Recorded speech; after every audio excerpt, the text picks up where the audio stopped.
Le texte que vous m'avez demandé de traiter est un extrait du Temple de Lovecraft. Il s'agit d'une nouvelle par l'auteur américain publiée en 1925. Dans cette nouvelle, Lovecraft met en scène un sous-marin qui, après avoir récupéré une idole maudite, voit son équipage mourir les uns après les autres. Nous sommes à la fin de la nouvelle, tout le monde est mort, sauf le capitaine. Le dernier à être mort, c'était son second, et il a essayé de mettre en garde son capitaine contre une malédiction.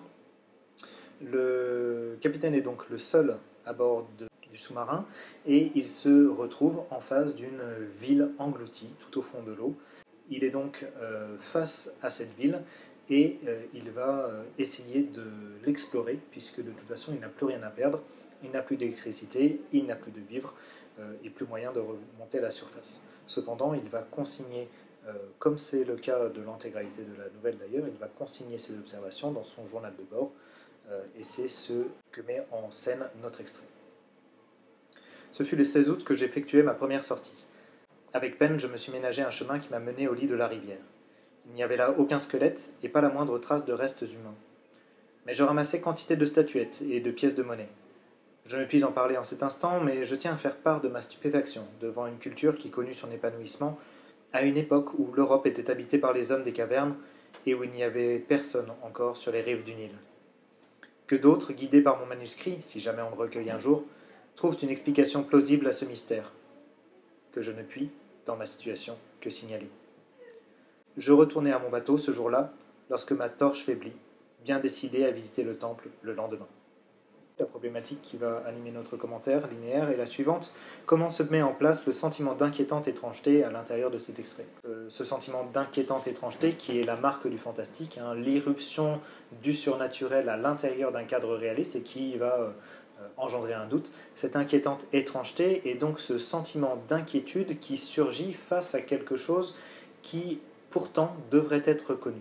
Pour traiter cette question, je vais séparer le texte en trois mouvements, trois parties, qui sont tout simplement les trois paragraphes que constitue le texte, trois paragraphes qui sont aussi les trois entrées du journal de bord. Je commence ainsi le commentaire. Donc nous sommes bien à l'intérieur d'un journal de bord, nous avons la date, la localisation a été donnée, on n'en sait pas plus, mais nous sommes dans la cité abandonnée, et nous avons la présence du jeu, donc le narrateur homodégétique interne ici, qui va écrire ce qu'il est en train de faire. J'ai effectué ma première sortie, on note ici, ce fut et j'effectuais, on note ici les temps du récit, il est en train de raconter sa découverte. Et c'est une découverte qui est plutôt compliquée puisque la première remarque par rapport à cette sortie est qu'elle se fait avec peine. Donc avec peine, je me suis ménagé un chemin. Cette découverte est une découverte qui est complexe, compliquée, à la découverte pour laquelle il est enthousiaste pourtant, mais découverte qui ne cesse de l'inquiéter, ou en tout cas, même si l'inquiétude n'est pas formulée pour l'instant, puisque c'est un Allemand élevé dans le respect conscient de la culture, comme il le dit lui-même, la rationalité commence à faire défaut et laisse place au sentiment. Il n'y avait là aucun squelette et pas la moindre trace de restes humains.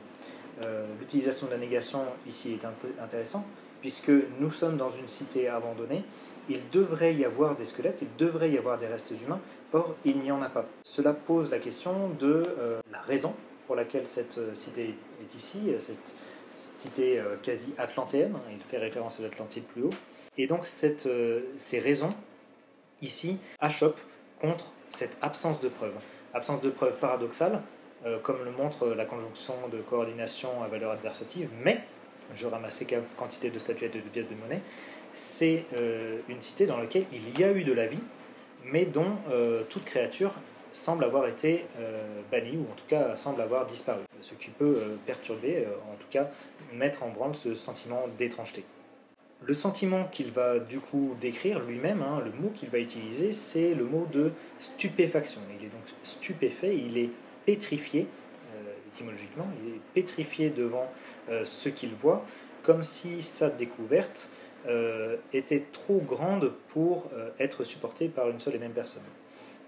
cette stupéfaction est liée au fait que cette civilisation qu'il vient de découvrir est immémoriale, date d'avant toutes les civilisations connues. Il parle des hommes des cavernes, il parle de l'établissement sur les rives du Nil, donc des civilisations extrêmement anciennes, et pourtant, à cette époque-là, antérieurement à ces civilisations qui nous sont connues, la culture de laquelle il témoigne présentement connu son épanouissement, là encore, assez simple, qui va avoir une valeur d'achevé, connu son épanouissement. On retrouve vraiment ici les marques du mythe de l'Atlantide qui avait été convoqué avant et qui innerve un petit peu le sentiment de l'explorateur face à sa découverte, comme s'il interprétait sa découverte par rapport à son bagage culturel. Découverte qui est d'autant plus importante ou qu'il juge suffisamment importante pour que d'autres la poursuivent. Par contre, on peut noter l'intérêt des parenthèses ici, si jamais on le recueille un jour, qui va émettre un doute, qui souligne d'une part aussi la fiction évidemment, mais qui, à l'intérieur de cette fiction, montre que peut-être que jamais personne ne sera au courant de ce qui lui est arrivé et qui va instiller, à travers le doute du personnage, un doute du lecteur sur la nature de ce qui se cache ici et dont on ne retrouve pas la moindre trace. Lui-même avoue qu'il ne peut pas trouver une explication plausible, c'est pour ça il espère que d'autres en trouvent. Donc lui-même a abandonné sa raison ici et il est seul face à ce mystère, donc le mystère, ce qui voile la divinité, et on sait à quel point les divinités sont maléfiques chez Lovecraft. Donc il est seul face à ce mystère qu'il ne peut que signaler parce qu'en réalité, il ne peut pas l'expliquer. Cependant, la curiosité reste la plus forte. Malgré le fait que la torche faiblisse, il est bien décidé, on voit bien sa volonté, à visiter le temple le lendemain. Ce qui permet de faire la transition de la première à la deuxième partie, puisque le lendemain est bien le 17 août, deuxième entrée datée de ce journal de bord.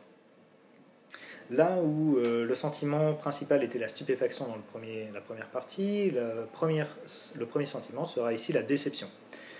Tout simplement parce que la lampe qui avait faibli devient inutilisable.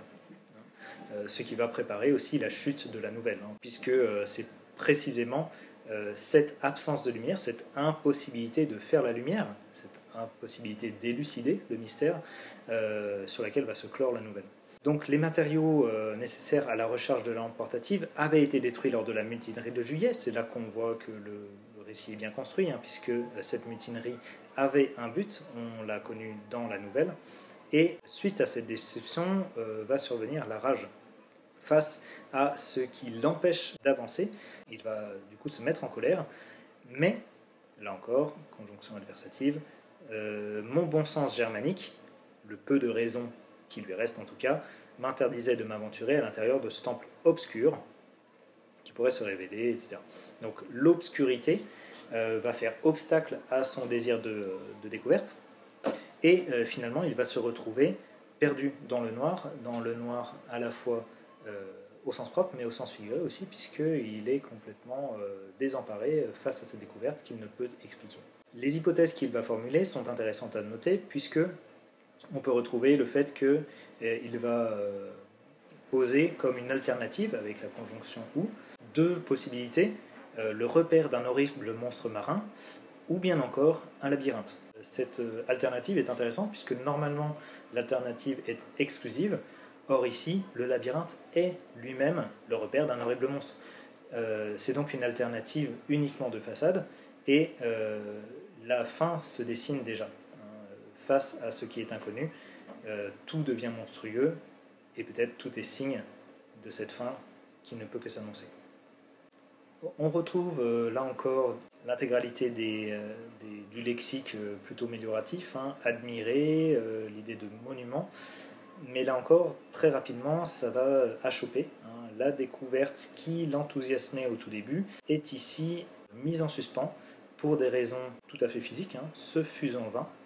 Le toit n'était plus visible, l'absence de lumière cache finalement les bas-reliefs, cache ce qui était beau, pour ne plus laisser véritablement que ce qui est inconnu, que ce qui est caché, et du coup que ce qui est dangereux. Mon investigation, la recherche, dut s'arrêter là. Il ne peut pas investiguer, il ne peut pas avoir de preuves, et donc du coup il ne peut pas faire marcher sa réflexion. De cette absence de réflexion va naître un nouveau sentiment, la terreur. Terreur qu'il va éprouver pour la première fois de sa vie et qu'il va comparer au sentiment qui avait envahi le pauvre Clance lorsque son second va essayer de le mettre au courant de ce qui se trame. Et on retrouve du coup, comme pour contrebalancer, cette attirance du temple, une attirance très morbide, puisqu'on parle de ces abîmes à queue qui épouvantent. Donc on sait très bien que les abîmes à queue chez Lovecraft sont le siège de Cthulhu, il habite dans la cité d'Orlier en attendant d'être réveillé. Mais l'intérêt ici est plutôt de voir que le temple est tout à fait ambivalent. On a l'Eros et Thanatos, là encore, tout à fait traditionnel. On a à la fois la notion d'attirance et la notion de répulsion, d'épouvante, qui va être dans la simultanéité représentative de ce sentiment d'inquiétante étrangeté. Nous ne pouvons pas véritablement expliquer ce qui nous repousse dans ce qui nous attirait. De là alors, il ne reste que la possibilité de s'installer dans l'obscurité pour réfléchir, ou du moins essayer de réfléchir, puisque toute élucidation, toute mise en lumière est impossible dans l'obscurité. Troisième partie donc, 18 août, la réflexion est impossible, l'élucidation est impossible, il passe tout le samedi dans le noir.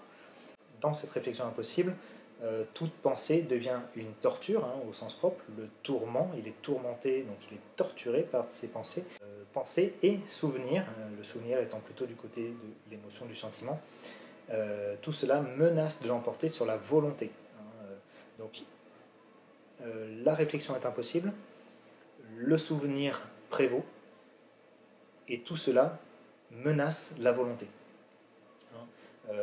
Lui qui était droit, lui qui était ferme, lui qui était rationnel, il comprend pourquoi son sous-chef, Clance, était devenu fou. Il avait péri avant de connaître ce fantôme fantastique, l'adjectif est intéressant, d'un passé incroyablement lointain. Tout ce passé que Lovecraft charge perpétuellement de dangerosité.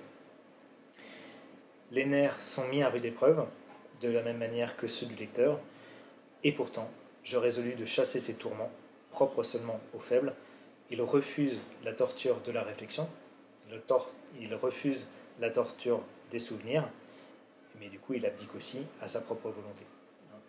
Tout ce qu'il reste de sa volonté, c'est d'abdiquer à sa propre volonté et à sa propre réflexion. Ainsi, comment se met en place le sentiment d'inquiétante étrangeté? On a vu que à l'intérieur du contexte purement formel du journal de bord, c'est l'expression d'une subjectivité qui se dessine.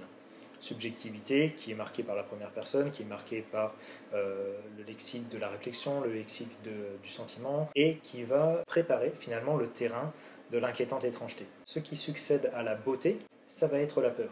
Tout simplement parce que, en absence de lumière, ce qui avait été découvert et qui du coup dans une certaine mesure était connu, va être masqué et du coup devenir dangereux parce que non compréhensible, non appréhensible, non compréhensible. Le sentiment d'inquiétante étrangeté est donc bien présent ici puisqu'il se met en place progressivement de manière logique, justement par l'abdication de la raison, mais surtout il fait la transition entre ce qui était perçu comme beau et appréhendé comme terrifiant de manière implicite vers ce qui est perçu comme terrifiant de manière explicite et appréhendé, terrifiante, de manière implicite.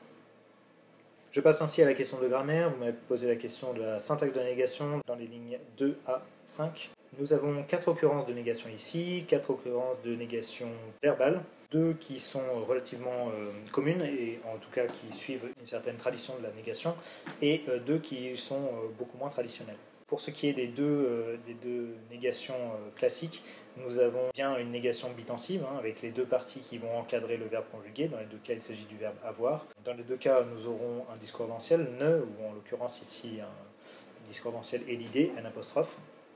Et le forclusif sera soit un déterminant, il n'y avait aucun squelette, soit un pronom, il n'y avait personne.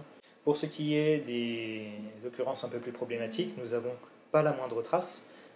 Ici, on pourrait penser qu'il n'y a pas de discordantiel. En réalité, il y en a bien un, mais simplement il est sous-entendu, puisque le verbe est le même, et du coup il fonctionne avec le même discordantiel. Donc pas la moindre trace, en fait, c'est il n'y avait pas la moindre trace, ici pas étant un adverbe négatif. Enfin, dernière occurrence qui pour le coup est bien plus problématique, il s'agit de je ne puis en parler. Ici, pour remarquer l'absence du forclusif, il n'y a qu'un discordantiel. Cela est la marque d'un registre de langage plutôt soutenu, ce qui va se confirmer d'une part par la qualité du personnage principal, qui est capitaine et qui va se qualifier lui-même par sa rigueur, mais surtout au niveau tout simplement grammatical. Ce registre de langage soutenu va se traduire aussi par l'utilisation de la forme puis pour la première personne du singulier du verbe pouvoir à la place de simplement je peux.